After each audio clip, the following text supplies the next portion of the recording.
California sea otter, Enhydra Lutris Nereis, was the keystone creature of dense coastal kelp forests in the San Diego region. Prior to intense hunting of this species for fur trade, thick algal beds existed from the tip of Baja California to Hokkaido, Japan. The California subspecies population was between 50,000 and 250,000 individuals. Industrial hunting of otters started in the mid-1700s and continued until 1911, when an international treaty protecting them was signed. Southern otter population declined to about 50 individuals. By that time, the size of many kelp beds were also in deep decline.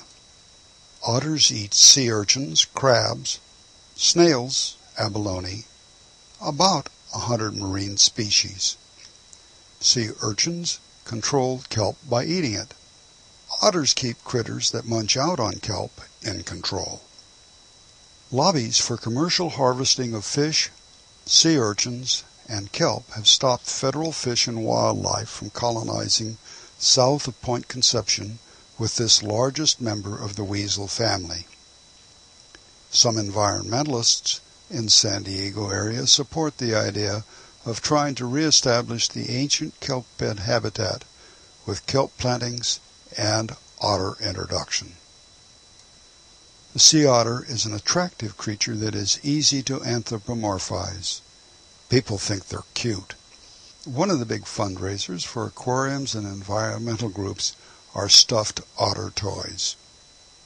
In near-shore kelp beds, floating, preening, and sleeping sea otters can be seen. Often they are wrapped in kelp anchors to keep them from drifting with tides and waves. Sometimes they will group into single-sex large or small rafts by hooking forepaws. They have the thickest fur of any mammal, comprised of up to 1 million hairs per square inch.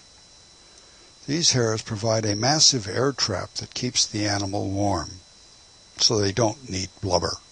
This limits their diving range to about 60 feet. However, they have been recorded to the 350-foot depth. They propel themselves with a short, thick tail and 2 large webbed hind feet. We observe them during the day lying on their backs, preening and preening and preening. Getting air between the hair fibers is busy work. Then they fold limbs onto the body and get comfortable for a nice snooze. This daytime animal feeds and forages 3 times a day, then preens and sleeps in between. They dive, locating prey by feel using long and sensitive whiskers and non-webbed forepaws. A typical dive is about a minute. A loose pouch of skin extends over the chest for storage of catch prey and stones. These are one of a few tool-using mammals. The otter brings up 2 rocks with their catch of mollusks and puts 1 flat rock on their chest as an anvil, holds the prey on it, then smashes it with the other rock. Tough abalone may receive 45 hits a minute to break the shell. Other food is just torn apart and eaten while the hunter is on his back on the surface. The sea otter is the largest weasel family member, weighing between 30 and 90 pounds. The male has many females that he mates with. Mating occurs at all times of the year. However, hormones determine egg implantation. Once the egg is implanted, gestation takes 4 months. Mating is often a raucous and violent act. One of the ways to identify the female is by the scar on her nose that resulted from having her head held underwater. She gives birth to 1 pup that weighs about 4 pounds. The newborn pup has its eyes open, a full thick body of fur, and 10 visible teeth. The fur is so dense and air-saturated that the newborn floats. It cannot dive. When the mother forages, she wraps the youth in kelp so it will not drift away. She nurses for 8 months. The female otter is an outstanding mother.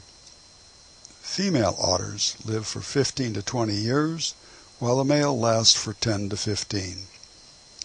The current population is between 2,500 and 3,000 individuals. The average recovery rate for the species was about 5% a year, but in recent years there's been a decline in the population of about 1.5% a year. These reductions are due to predation by sharks and orcas, bacterial and viral infections from cat poop and fertilizers, and entanglement in fishing lines and nets.